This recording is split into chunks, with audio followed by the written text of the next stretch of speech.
Yeah, so I usually study stand-up and popular culture, so this is actually a little bit of a departure for me. I feel like an odd person out not being a political scientist or a political communication scholar, so cut me a little slack. But I really enjoyed wading through the archive for this project, and I hope to expand on this in the future. So this is the first project I've done on this. It's not part of any bigger project, but I hope to build on it going forward. All right. So scholars have consistently found that satirists in comics really shape audience discourses around politicians, policy, and leaders. But there's few comedy studies scholars who have asked how politicians' discourse is shaped by satirists about themselves. So satirists are often painted as these outsiders or court jesters who are deconstructing the political news of the day, while the members of Congress are imagined as insiders who are portrayed by that news. So in this project, I wanted to sort of append that common frame and focus instead on Congress as both a subject and the audience of satirical programming. As Amber Day notes, quote, satiric media texts have become a part and a preoccupation of mainstream political coverage, thereby making satirists legitimate players in serious political dialogue. And so I have found that indeed satirists not only play a role in creating, shaping, and disseminating political information to everyday citizens, but they also really shape how Congress understands and articulates its role within that democratic process. So I have like a lofty goal of exploring how satire functions within US democracy beyond just its effect on citizen voting behavior and activism and public opinion. And so I went into this archival research with two more specific research questions, which was, one, how do members of Congress understand and deploy references to popular satire? And then the second being, how do members of Congress function as both an audience of satiric programming and the subject of that programming? So to answer the questions, I did a discursive analysis of mentions of satirists, of satirical television programs, and late night comedy, and I found clips from between 1989 to 2020 in House and Senate proceedings within the archive. So I similar thing to Professor Schmidt, I did House and Senate speeches, the 1 minute and 5 minute for the most part. So while I want to eventually broaden the scope of this investigation, the archive really offers a really good starting point for understanding the connection between politicians, journalists, comedians, and audiences. And investigating the questions is really going to allow us to more fully understand the material role that satire plays in the creation and the implementation of US policy. So I first want to make a note about my sort of conflating satire and political comedy in this paper. Satire is usually defined, the definition of satire is usually up for a lot of debate and has changed over the years. But for the purposes of this talk, I'm sort of using satire to refer to late night comics who use humor to critique politicians. This kind of humor is usually framed by audiences and critics and scholars in ways that, as Holm notes, take for granted its ability, or at least its intent, to disrupt systems of meaning and power. So I'm using the term satire not as this well-defined or inherently disruptive comedic form, but more of as a register of humor that's most often defined by its mocking of political figures. And just a quick little lit review. Scholarship in this area over the past 15 years has analyzed things like the extent to which these series inform audiences about news and policy, the role satire plays in teaching audiences to be critical consumers of the media, the effects of satire on political participation, and the ways in which these shows cover and participate in political activism and dissent. And additionally, the popular press has long covered satirists and comedians' takes on the news, from Johnny Carson and SNL to John Oliver, Samantha Bee, and Trevor Noah more recently. Scholars often contextualize this sort of left-leaning satire within the increasing polarization and political branding of news analysis and punditry on television that's evolved through the development of cable and digital technologies from about the 1980s to today, with the increasing tendency toward media deregulation starting in the 80s under Reagan. Within this sort of context, scholars argue that mainstream satiric TV is embedded within a news landscape that's primarily focused on profit-driven journalism, on cheap pundit-dominated programming, branding, and a segmenting of audiences. It's often argued that political coverage has become an entertainment spectacle and has lowered public trust in journalism. And as such, audiences have become very disillusioned with the news media, and they tend to turn, especially the younger people, turn to comedians who they idealize as this more authentic, like more truthful purveyor of information that cuts through the haze of political spectacle that comes from politicians and the news. Others, on the other hand, push back against that idea, arguing that satirists don't stand outside of the branded news spectacle, but are all enmeshed within it. And so I'm drawing on this large body of work that's been done on satire as political humor, drawing especially on Nicholas Holmes' 2017 work on political aesthetics of humor.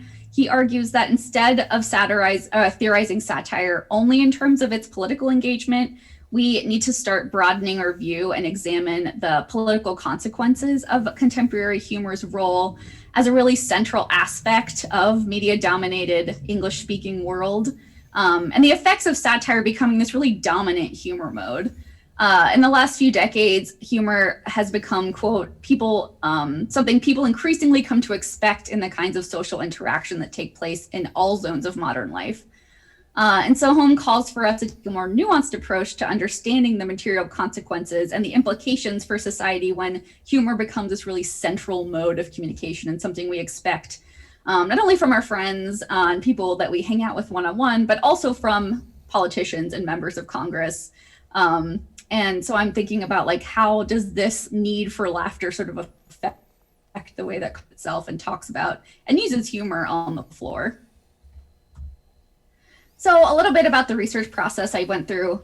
To find video data to answer this question, I searched through House and Senate proceedings for video that included one of these terms from this old chart right here, including a few common misspellings. I found Colbert under Cole, Coalbear, in one transcript. So I highlighted the terms on this chart that returned results pertinent to my question. So it's not that I didn't want to find women comedians in this text, I just could not find any mentions of them in the stuff that I searched for, which I was sad about. Next, I organized the resulting clips by name or show referenced, and then grouped those that were sort of a generic like reference to late night comedy or Comedy Central shows under the heading of generic. And then I also noted the politician, the party, the date, and then the general theme of the speech that they gave.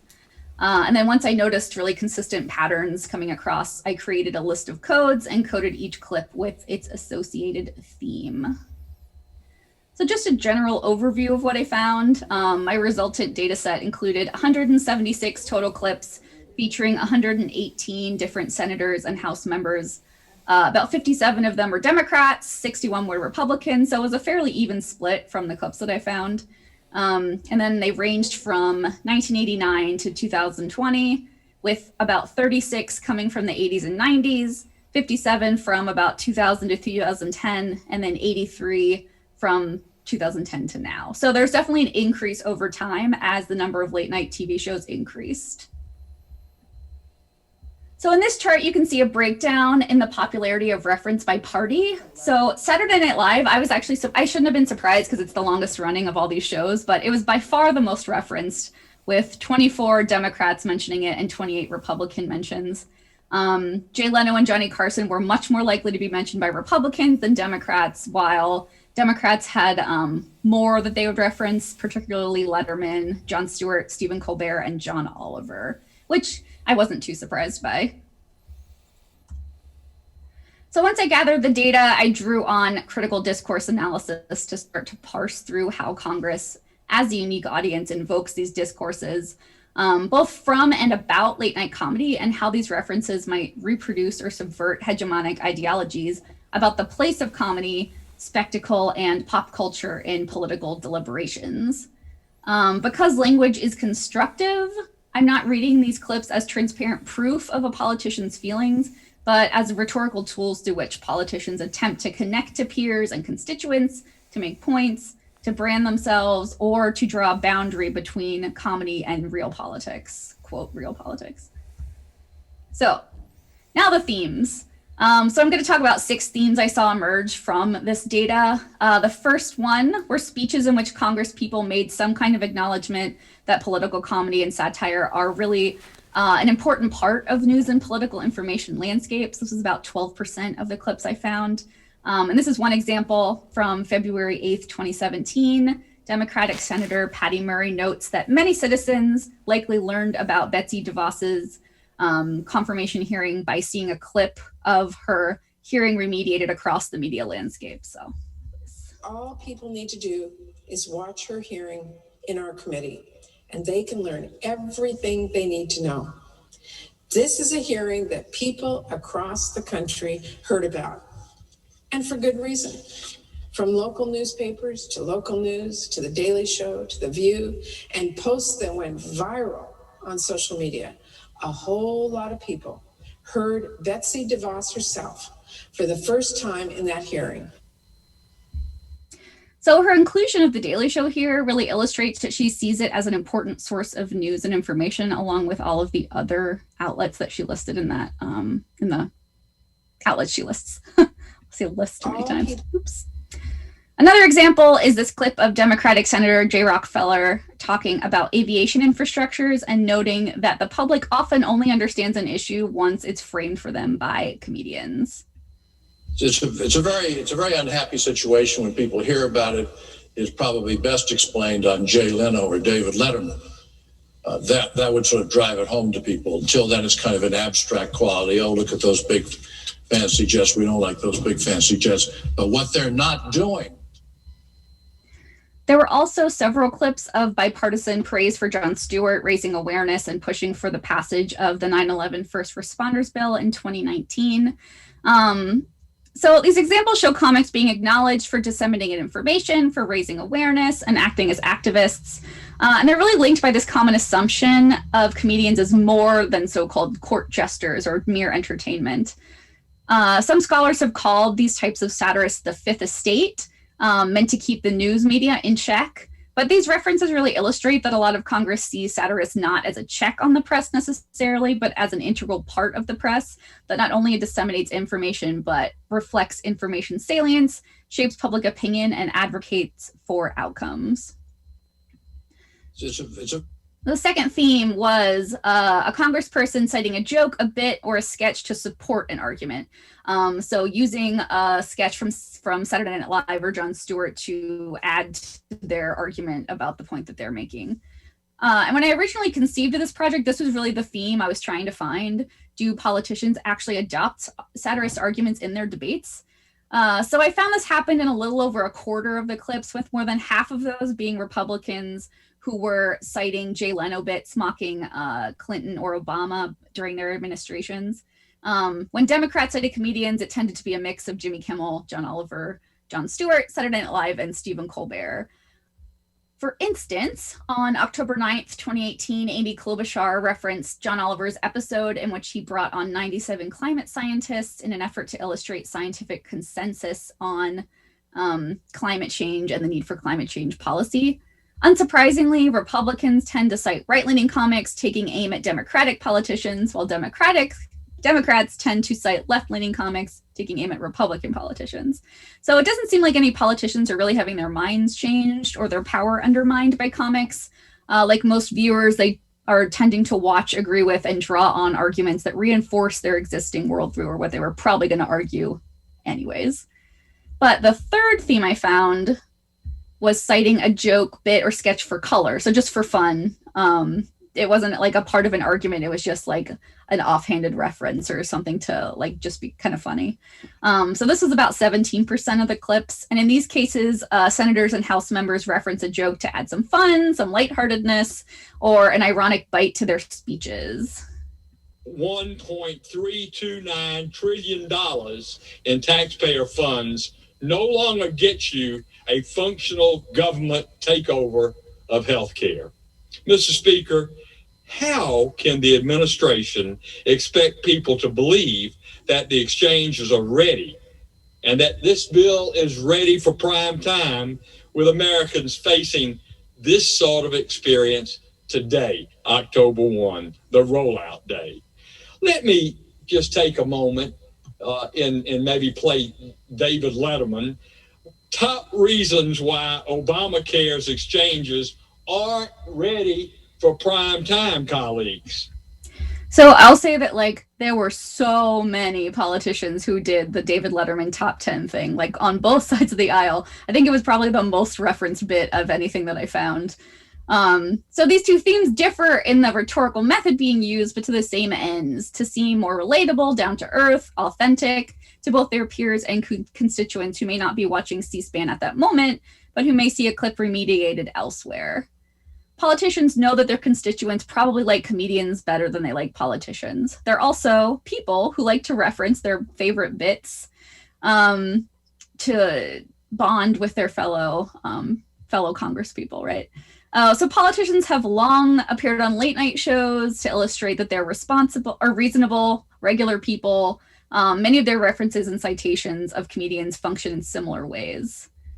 Additionally, when they're citing arguments raised or they're just referencing them, they can sort of distance themselves from accusations of irrationality or anger in their partisan arguments. Humor is often conceived as this sort of anti-ideological or a way to dissent in a reasonable way. So if anger and punditry are seen as partisan, jokes sort of stand outside of the ideological boundaries and arrive at something more approaching the truth. Not, we'll say the truth. It seems more truthful. In this way, quoting or citing an argument on late night is a way for politicians to say, like, see, an outsider whose job it is to cut through the ideology and spectacle with jokes also made this argument. So satire takes on this community building function as well. It takes aim at something or someone else, right? When Jon Stewart or Letterman tells a joke, he positions himself and the audience as the in crowd and the target as the outsider, thus uniting the audience and the comedian through laughter. So as the goal of late night comedy and satirists in particular is to question authority, suspend hierarchies, and give the audience a certain degree of imagined empowerment, a politician, by aligning themselves with the comedian, can attempts to classify themselves as an outsider as well, in solidarity with their audience and their constituents, and their aim to take down the powerful, right? So whichever side is drawing on these jokes is making a claim that they are attempting to append the powerful and fight for the little guy. So 4 and 5 were about drawing a boundary between comedy and politics. Theme 4 was appearing on late night comedy shows as a waste of time when politicians should be working to help their constituents. And theme 5 was criticism of late night comedy for covering people or topics in a dangerous or illegitimate way. So comedy is slippery, right? It can be wielded as both just a joke or important truth telling as needed, a fact illustrated by this data. So politicians are very happy to invoke humor when it serves their interests. They also engage in what Jones calls border maintenance, an attempt to draw a line between serious political discussions and superficial comedy. Though that border maintenance only tends to happen, unsurprisingly, when it serves the interests of journalists or politicians, is often used as a defense against criticism and attacks that's happening on these shows. So I'll end with theme 6. This is the last trend I'll talk about, but the first one that I noticed.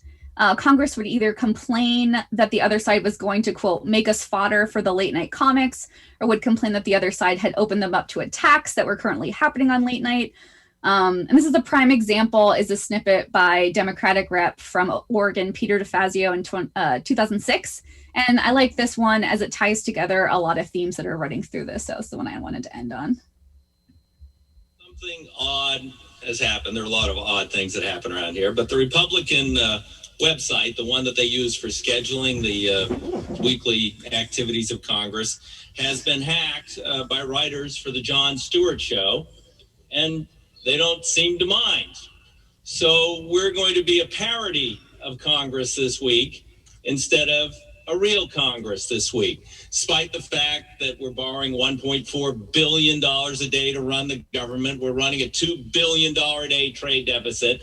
Average families haven't seen their wages go up in 5 years, and we're raining tax cuts on the wealthy. There's a few real things we could deal with that the American people are concerned about, maybe high gas prices. No, those things aren't on the agenda. We have the faux agenda for Congress, which is designed purely for either entertainment purposes or for political purposes. Well, what are we doing? Well, we're taking something off.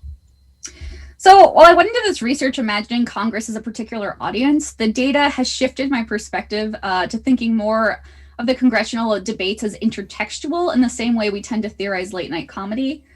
This blurring of politics, entertainment, comedy, and journalism is often theorized through the lens of postmodern theory, particularly Baudrillard's regime of simulacra. Late night comedy relies heavily on intertextuality, parody, citation, and remediation. And as we can see in the clips and others I discussed today, so does congressional debate. In the final clip, DeFazio critiques Congress as an ironic register, imagining the Republicans as parodies of themselves created by Daily Show writers. And I use this to illustrate that instead of understanding the relationship between politicians, comics, and citizens as one in which journalists and comics inform citizens about what politicians are doing, we need to recognize that complexity and dense intertextuality going on between these four interrelated and often overlapping publics. Thank you. Thank you. It's very interesting. And Diana, what do you think?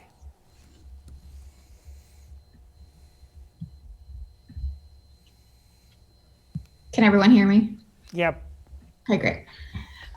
Well, I have lots of thoughts. Thank you, Professor Brown, for that very insightful and interesting presentation on how congressional representatives reference and use comedy during House and Senate proceedings. And I applaud you for stepping into a new topical area. I thought you did it masterfully, and I really enjoyed what you had to say.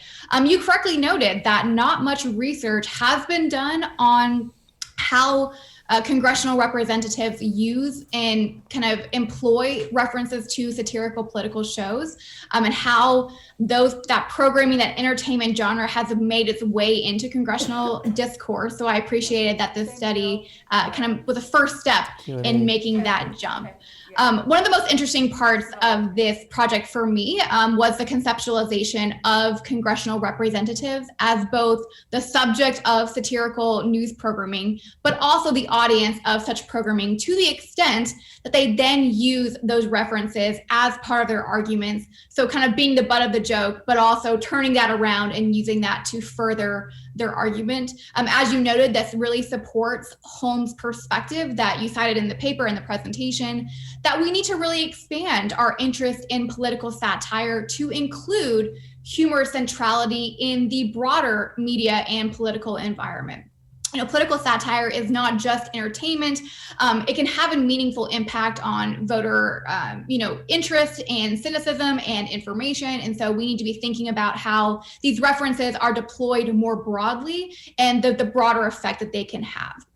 So one thing that I appreciated about this study was its longitudinal design. It's interesting to see how references to political satirical shows have really changed throughout the years and have increased as the genre has evolved as well. As you noted, SNL is the longest running program that you evaluated, but obviously we now have more programs that have become more of a central staple in our entertainment environment. So that longitudinal approach really showed gave a good sense of the trends that you reported in the data. I do have a few recommendations and suggestions for you as you kind of move into this new topical area for yourself and as you continue with this project. One thing kind of off the bat, you did cite Professor Young's book on irony and outrage, which I really appreciated. One argument that she makes in the book that I think you can maybe use to strengthen this particular project, but also maybe consider as you're moving forward, is that political satire is to the left what opinion talk programming like Rush Limbaugh is to the right. So I'd be interested in seeing a similar analysis where you look at references to opinion talk radio in programming in floor speeches. There are some partisan differences between satirical news programs and opinion talk radio. And so I wonder if you might see some of those partisan differences if you were to expand your analysis to include other programming that Professor Young talks about in that book. I imagine you probably wouldn't see as many references to opinion talk radio as satirical news shows, but that might be an interesting way to flesh out this analysis to include more different types of entertainment, but also really impactful political discourse in these floor speeches. I'd also encourage you to look at trends within the decades. You made a note to point out that, references in the late 80s, early 90s were not as frequent as the early 2000s, which weren't as frequent as the 2010s, which makes sense given how, entertainment, political satire has evolved throughout the years. And so based on kind of the frequency with which these references were being deployed in the decades, I wonder if you could look within each decade to see whether or not these themes are shaped differently or take on a greater force depending on the media environment at that specific time, right? So, certainly today, John Oliver, Trevor Noah are much more prominent in the political satire programming. They weren't around, back in the 80s and 90s. And so that might be interesting to look within the decades. I'd also encourage you to think about gender and how the gender of the congressional representatives may impact whether or not they adopt references to satirical news programming in their political discourse and argument. Obviously, we see some gender differences just in the clips that you showed, but I'd be interested in thinking about how gender norms and gender rhetorical discourse interacts with references to political satire shows, because I would imagine, there weren't any female comedians being looked at in the data. And so I wonder if on the back end, you'd see some differences as well. That might really speak to gender norms, but also who is using these references and how that might kind of work within a larger rhetorical structure that is often thrust upon candidates based on their gender. Another interesting direction would be to assess what issues, topics, and people are being discussed in tandem with these references to political satire. So you mentioned that over about 25% of the clips used this content to support an argument. And I'd be curious to know more about what those arguments look like and what they entailed. It'd be one thing if satire was used to support issue arguments, and quite another if it was used to support or critique arguments about people, right? That might give us just a greater understanding of how these references are being deployed and what that says about our congressional representatives' understanding and appreciation for this entertainment genre. And then finally, I'd love to see you put more of the partisan split to these references in the paper. You alluded to partisan differences in how these themes kind of unfolded in the presentation, but I think the paper could really benefit from a more comprehensive analysis along these lines. Again, if we're thinking about political satire as more of a left genre and opinion talk radio as more of a right genre, then I would imagine you'd find some really cool and interesting splits between the partisan or between the left and the right in Congress. And so that just might be another way to build off of what Professor Young said in her book, but also add some color, if you will, to the data in this analysis. But again, these are just some suggestions and recommendations moving forward. And as you expand this research, I really enjoyed this piece. And I think it really showed in tandem with the last presentation, just the range of topics you can explore using the C-SPAN archive, from partisanship and fake news to comedy and satirical news programming. So I do encourage you, and I hope you pursue this research in the future. And with that, I will end and kind of open the floor for questions. So thank you very much.